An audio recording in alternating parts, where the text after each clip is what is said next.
And welcome, welcome, welcome. This is Peter Winnick. I'm the founder and CEO at Thought Leadership Leverage. And you're joining us on LinkedIn Live, which is an extension of the podcast. So this is going to be a different episode, to say the least. So today, my guest is a dear, dear friend, Dr. Mark Goulston. Mark has taught me and many, many people that I know how to live, how to love, how to be in a relationship. And now, unfortunately, he's kind of teaching us how to die, which is kind of a strange thing to say. But Mark is the author of, I don't even know how many books at this point, 6 or 8. One's better than the other. And he is a psychiatrist.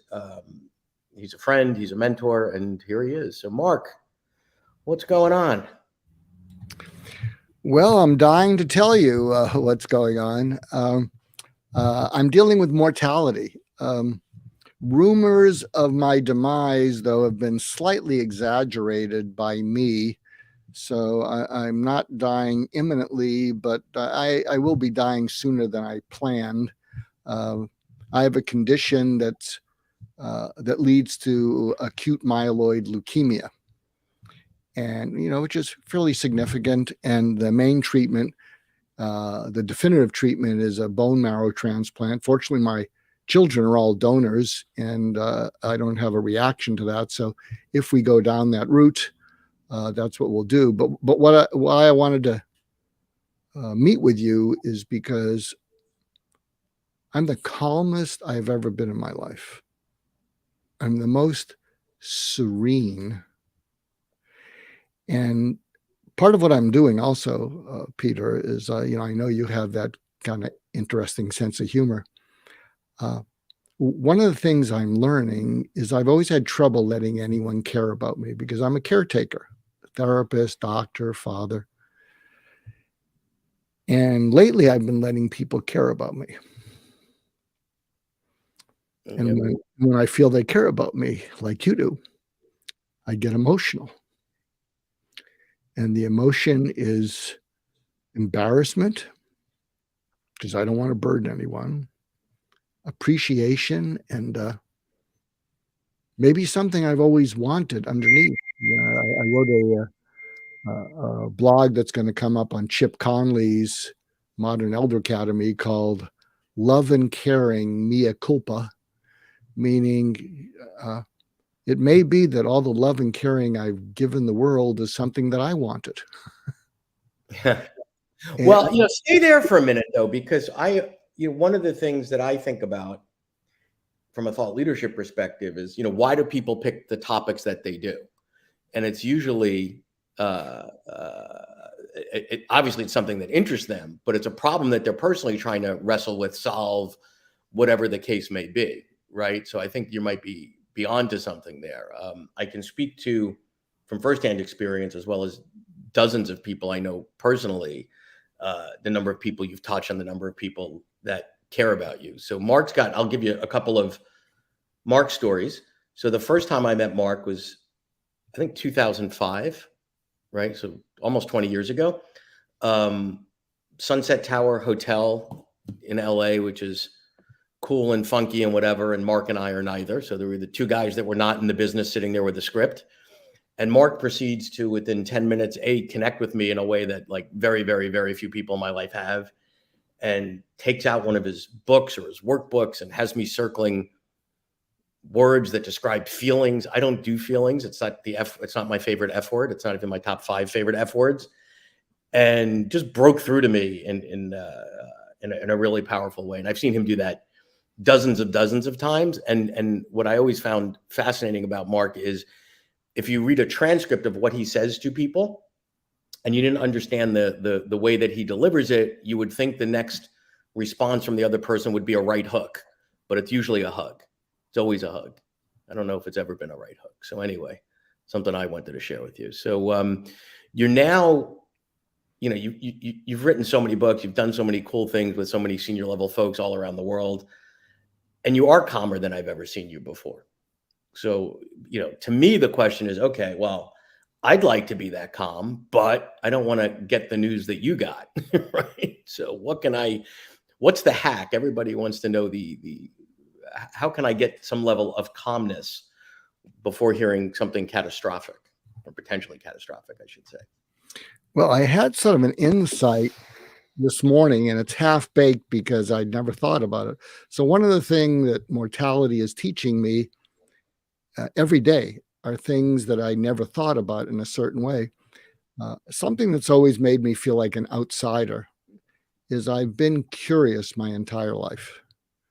And it's a curiosity, just pure curiosity. And I felt like an outsider because when I was younger, what are you wasting your time for? What are you so curious about? Why don't we all get drunk? And uh, and I admit to getting drunk a few times and doing pot at Berkeley in the 60s. So, it's not like I'm a total Pollyanna, but I've always been curious. And what I've been curious about, I realize, is what a good life is. What is a good life? And here's the irony is I think it's giving me peace, and I'll get a little emotional, is I think I'm having a good death because I realized I lived that good life. I didn't know that. Yeah. So um, how are you defining good life? Because you and I have worked together for years and been friends for 2 decades now. And on the one hand, you've always said, "Oh, but I haven't hit it as big as whoever else is the big thing du jour." And I said, "But you've touched more people than you know." I mean, I don't know how many zillions of copies the books have sold, but um, people that read your stuff, that get your stuff, whether it's the blogs, the video, whatever, in whatever format, it gets internalized in a way that most stuff doesn't. I spend my life working with people on business books. Most of it's great stuff, but you take it in, you do something with it, you move on. It's not life altering. So how are you defining or thinking about the good life? Well, I have a friend named Bill Liao, Liao. You can look him up at SOSV Ventures, and we kind of mentor each other. And we were talking recently about values. And one of the things he pointed out is he said, you should always hire for values. And there are certain values that are compatible. For instance, compassion, warmth, kindness, those all cross over. Just as ROI, EBITDA, near-term results are all compatible with each other. But if you hire people who have those different sets of values, there's going to be a real conflict. And one of the things that Bill and I share is my top 4 values, which I think I've lived. The top one is kindness. And to me, kindness is not the same thing as niceness. To me, nice is you're a lightweight. Oh, he's a nice guy. Kind means you have the power to hurt people, but you choose to never do it. Right. And so kindness is really important to me. Curiosity is somewhat of a distant second because kindness is so important. The third thing is getting stuff done. Just get stuff done. And the final thing is take total personal responsibility for your actions, your responsibility. No whining, no complaining, no blaming, know what we're seeing in politics. And so I think I've lived according to those. And that has set me up. Also, in these little videos I'm putting out, I don't know if I'll do on them. I also define another thing about a good death that I've defined, which is calm me down, which is enabling me to be calm, is number one, look, I'm not great with intolerable pain and suffering. So for me, I'd like the pain and suffering to be manageable. Second, I do not want to be a burden to anyone because I've watched people be a burden to other people. I've experienced some of that going on in the family I grew up in, and I think I internalize never do that. The third thing is I'm involved with about 5, 6 projects where unbeknownst to me, I'm the visionary. I'm the one who created the IP. This is what it looks like. We're getting traction, and I don't want to leave people hanging. So my focus now is how this lives on without me. And then the fourth thing is, I've listened more to people probably than I've been listened to. And when you listen to people for 50 years, you just learn things. And I want to share that. Like one of my lessons, which is very ironic, I used to do house calls to dying patients. Right. And I remember seeing someone who was this iconic, beloved figure. Everybody loved him. And he liked that I could be direct with him. And I remember I visited him and I said, "What's the matter? You look like crap. And I don't think it's because you're dying. I've been dying. You've been dying as long as I know you. What's going on?" And he looked at me and he said, "I don't think I've ever done anything important." I said, "What? You're a wacko. You got a hospital named after you. You got beloved fans. The public loves you. Yeah, your private life could have been a little bit different." And he looked at me and he had this wonderfully engaging wry smile. Now he was getting a little bit skin and bonish. And he said, "Don't con a con man, especially when he's dying. I've got all the love that money can buy." And he said, "But everything I thought was important isn't. And everything I thought wasn't important is, and I've run out of time to fix it." Yeah. I want to go back to a couple of things that you touched on. This not wanting to be a burden, and then the caring thing. So not wanting to be a burden doesn't have to be. There are plenty of people that are burdens every day when they're healthy, right? It's not a sick or dying thing. But is that burden thing connected to your being the caregiver and not being comfortable being on the receiving end of care? Oh yeah, totally. And here's a little bit of my Peter Winnick humor. Uh, Letting people care about you when you've never let people care about you usually stamps you as a non-burden. They like caring about you. Some people, when I start crying and I apologize, they say, "Just stop it, stop it." I say, "Why?" They say, "It's an honor to care about you." And this is possibly the most emotionally intimate conversation I've had in months, maybe Right. years. Yeah, I got a husband, I got a wife, but it's not this intimate. And so they say it's really a gift. So here's my friend Peter humor. Now, if you're someone who's always been a taker and a grabber, who's sucked all the caring out of other people, you've used up all your chips. So this doesn't apply to you if you've lived your life being a burden to other people and having a heck of a time doing it. Right. Well, there are people that's just how they roll, right? They're not even aware of it. But one of it's funny when you were talking about your 4 pillars there. I was scribbling down before this call some of the things that I reflect on when I think about you, and it was wise, kind, and grounded. And the grounded is the last one because it's more recent, right? In terms of Well, no, Peter, I've always been grounded. I've just beaten up on myself because I never focused on money. right. I would see, I have a pretty good track record. None of my patients died by suicide in 35 years. And if you paid me, that was fine. If you didn't pay me, that was fine too.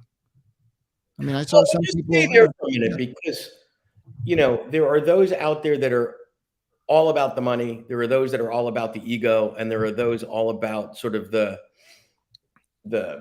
more evangelical in a non-religious sense. They want to get it out there, and it's easier to measure money because it's universal. How many dollars did you make to do the thing, or money in the bank, or whatever? The other things are harder to measure, but I would say, if there was a standard scale for that, your stuff's off the charts in those other buckets, right? And you're not going to take the bucks with you. Yeah, absolutely. Here's something that I realized, so I don't practice now, so please don't reach out to me. I'm retired. I'm not licensed. I'm just trying to share what I knew. So one of my proudest things is that one of my focuses was suicide prevention, and none of my patients died by suicide. And people would say, "Isn't that really depressing?"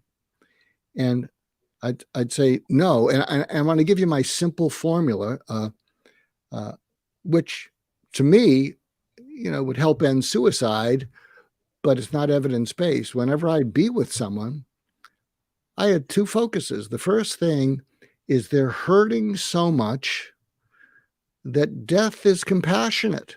I mean, there's some people who are hurting so much and there's no escape that, death is reasonable. And so my whole focus was, how do you lessen that hurt so that death isn't the only solution? And then I have something called Michelangelo, a Michelangelo point of view, which is Michelangelo said, I saw the angel in the marble and I carved to set it free. So in suicidal patients, I saw the hope inside the hopelessness. And I just carved away the hopelessness until they could see and feel the hope. And, a little bit of hope, which is a future, a little less hurt, voila, maybe I can make it through another day. And it's interesting. What my first episode of I'm Dying to Tell You is called Michelangelo Dying, because what I've done is I've identified what's not important in life. And it's stunning, at least in my life. Now, granted, I don't have to earn a living. I'm 75. My wife said they're going to be okay. But I've identified what's not important in life and just scraped it away. And what is truly important glows. I mean, it is a statue of David. So how might you have, or how might others that are listening today identify those things earlier, right? Because I would argue with you that wouldn't it have been cool if you figured that out 10 years ago, 20 years ago?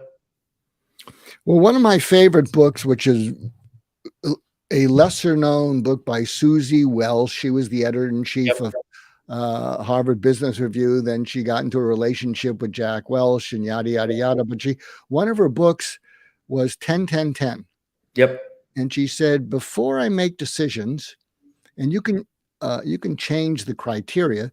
She said, I think of what would be the result of that decision 10 minutes, 10 months, 10 years from now. Now you can change the parameters. Yeah. And she said, so for instance, when I was a divorced mother, I might have to tell my kid, birthday party's off, got to work. And in 10 minutes, I'd be looking at a tantrum. Yeah. But in 10 months, I'd be looking at a raise. Right. And then she said, but the toughest one, which was when she knew she had to get divorced from her first marriage, is when you walk on a beach or take a nice hike in the woods and you think 10 years from now. And that's when she knew, I can't be doing this 10 years from now. I can't be in this marriage 10 years from now. So I think that's a nice way to try to look at your life as a filter. There's also a transformation. I'm gonna share with you. So 15 years ago, when I got divorced, you'd said something to me along the lines of, well, all half of marriages end in divorce, and half of the other half don't have the courage to go through it and wish they did, which was a depressing Goulstonism that's probably true, right? So, but that, speaking to your point of, the person that you're with now, do you look forward 10 years from now and say, geez, oh my God, that would be a nightmare. What am I going to do? And then not do anything about that, whatever that relationship might be. So I want to share something with you because it's going to come out in the next few days. So I write all over the place. I blog, and so my latest article for Newsweek Expert Forum. So that's a place where I put up content. And this will be out in the next few days. It's called the 7-Year Itch 2.0. And it's an epidemic. And for your younger listeners, in the 50s, there was a play, there was a movie with Marilyn Monroe. Her dress got all blown up, called the 7-Year Itch. And the idea is in 7 years, it was thought that a lot of romance goes away. And I'm seeing an epidemic. So I'm just sharing this with you as a preview of that article. What often happens now is that working moms and dads, before they have children, You can live in an impatient world, yada, yada, yada. I mean, younger generations speak faster than I can think. Mhm. And it's okay to be impatient, but then you get an infant, and that infant, and you don't have the nannies to dump them on. And that infant is exhausting if you're working. And if you're a working mother, what happens is, and here's this where the 7-year itch begins, is most people don't bare their necks. Most working women who are exhausted won't share with their husbands, I think I'm a terrible mother. We shouldn't have had kids. I feel like yelling at the kid all day long, but they don't bare their neck. What they do is they're afraid to admit to themselves how angry they sometimes are, and they're exhausted, so they displace it onto their husband. So the husband comes in, he feels like he can't do anything right. Now, add to the frustration in that working woman is she has experienced the feeling bonding with that infant who, after a couple months, starts smiling when the infant's feeding. Right. It's a bond beyond what she could have imagined. It's unbelievable. Husbands are a distant, even loving dads are a distant second. And what happens is it's so huge that she can't talk about how great it is to be a mother at work. Right. She has to give high fives to the young people who just landed the 7-figure deal. And isn't it great? And she doesn't want to be a Debbie Downer because it looks like she's not there ready for work. So she has to suppress her joy at work at being a mother. And then she has to suppress her anger at home. She displaces it all on her husband, who feels like he can't do anything right. The husband goes off on trips with associates, clients. And what happens is the husband runs into a woman who looks at him in the same way as his wife did when they first met. And he doesn't have all this insight or introspection. All he knows is, oh, I'm going out there and I can't do anything wrong. And when I come home, I can't do anything right. So at about 7 years, you have a couple kids, maybe 4 and under, and the dad's finally bonding to the kids, daddy, daddy, daddy. And so the father feels secure in the connection with the kids, but he often looks at the marriage like, you're not happy, I'm not happy. Let's not make a mess out of this for the sake of the children. Right. Goodbye. And I think it's epidemic. Right. Right. So could you track with any of that, Peter? Yeah. I mean, 7 might not be the number, but I think that's fairly, everybody's busy, everybody's suppressing. It depends what stage in life you are, what stage in. So here's the solution. And if you're dating a new Peter, there's another principle I talk about, which is anytime you're reactive or you have a reactive mind, the chances of you making a situation worse are about 100%. But anytime you can be proactive, and this goes to leadership too, the more you can be proactive, the better the chance you can actually prevent what's going on. So if you're in this kind of marriage, or this could be with your executive team, and what you say is, we're scheduling once a month a dinner, and the focus of the dinner, husband and wife or executive team, is we need to bring up and out anything that gets in the way of our looking forward to seeing each other. Because once upon a time, when I hired you, when we dated, you and I looked forward to seeing each other, and now we don't put a smile on each other's face. Well, so stay there for a minute. So you just did a classic Mark thing, and I want to sort of point it out. So you've got all this experience as a therapist, obviously, as a psychiatrist, on working on relationships that are in need of work, right? And some of your magic has happened, and I've been part of it firsthand, is then you took a lot of that, you spent a lot of your career moving that over and saying, you know what, I'm not that into the husband and wife dealing with their stuff again. I want to move this into the corporate arena, right? Because a team is a team is a team, and most leadership teams, there's levels of dysfunction that could be more functional. And when they are more functional, it's optimizing the business, optimizing the people's life, all that. you've been able to take from traditional psychiatry and therapy and all that and go right there and put that in front of folks that didn't necessarily volunteer for it when their companies said, hey, we're going to bring in this crazy outside doc named Goulston to help us sort of optimize our team. Because it was always framed in ROI impact business language, never the F word again, right? But you've done that better than anyone I've ever seen do it firsthand and at senior teams at some of the biggest companies across the globe. So where'd you get that spark to move it from one domain to the other? Well, I think one of the things that potentially dying has freed me is I've always been able to see the elephant in the room, and and sometimes you had to pull your punches because you're dealing with a fair amount of narcissism, and now I'm not pulling my punches any. So here's one of my non-pulled punch. If you're a parent and you're too busy and you bail out your child from taking responsibility for his or her actions, keep this in mind. Every time you bail out your child and give them a trophy for finishing last, they're at the same moment, there are 10 million children your child's exact age, and they are facing adversity, dealing with adversity, taking responsibility for the consequences of their action. And one day, one of those children are going to grow up. They're going to be your child's boss, and they're going to fire them. Right. Just the way it is. And so I'm able to sort of speak that truth to people. I'm thinking of changing. You'll get this, but everyone listening in wouldn't get this.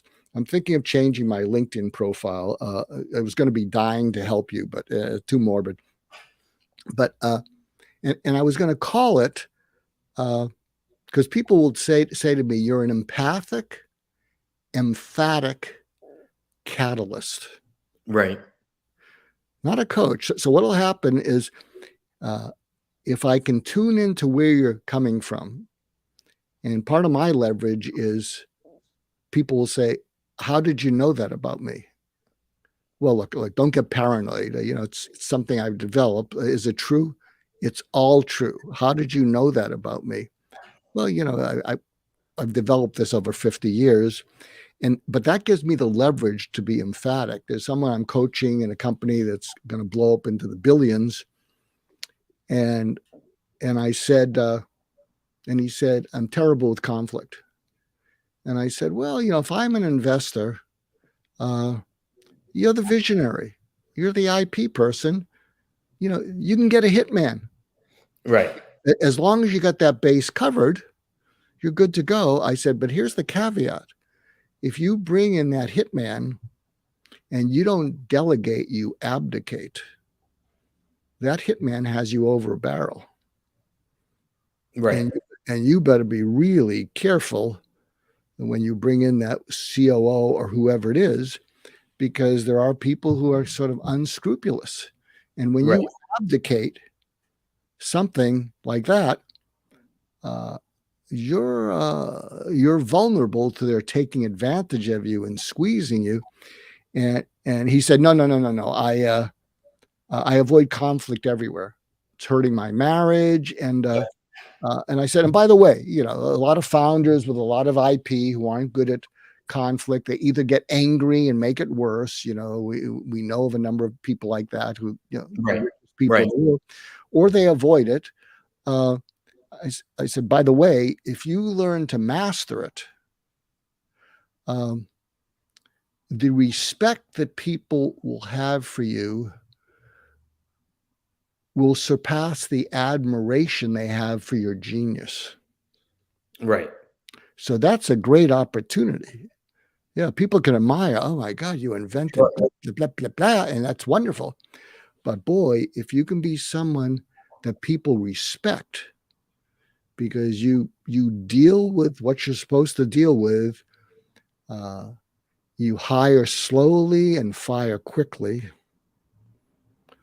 You're going to have it all. So I love working with this guy, and he's already seeing the results, and people want to throw more money at him and yada, yada, yada. Great stuff. All right. Well, as we start to wrap, I just want to share with you a couple little things. So one is, you touched on this theme of, everything you thought you were quoting someone else, was important isn't. And I think when you think about what's important, it's spending more time with the people in your lives like you, if you're lucky enough to have them. So that's one of my big takeaways. Okay. So, and here's what I want to, and you're hearing this live, and you can reject this. You can reject this. I don't think you will. So when I've run into people who care about me and I start to cry, and then I apologize and I'm embarrassed. And sometimes, they're transactional. They have an agenda. Sure. But when I apparently give them the gift of caring about me, these are very busy people. It's tough to schedule anything with them. And I think you would fit this. What they say to me is, Mark, 24/7. Yep. You can call me 24/7. Yep. I think you've got a long list of folks that you can call. Pretty special. Yep. You're pretty special. So are you, my friend. All right. I love you, my friend. Thank you, everybody. Thank you, Mark. Thank you.